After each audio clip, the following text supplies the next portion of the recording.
আমাদের মুসলমানদের কি সবসময় ওই পারিজাত গাঙ্গুলিদের মতো কালপিটদের কাছে কি আমাদের সবসময় ভোটার কার্ড, আধার কার্ড দেখাতে হবে?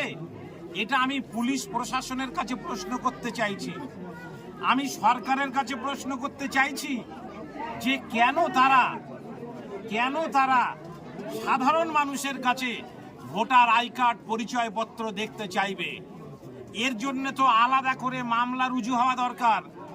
ওরা ডেমো প্রশাসন চালাতে চাইছে, ওরা যে ভুয়ো প্রশাসন হিসাবে নিজেদেরকে দেখাতে চাইছে, তার জন্য তো পুলিশ প্রশাসনের দরকার যে তারা এই ভুয়ো প্রশাসক হিসাবে যারা নিজেদেরকে তুলে ধরতে চাইছে, আই কার্ড দেখতে চাইছে, ভোটার কার্ড দেখতে চাইছে, তা মানুষ রোহিঙ্গা না বাঙালি না বাংলাদেশি না ভারতীয়, এই জানতে চাওয়াটাও ওদের তো কোনো নৈতিক অধিকার নেই।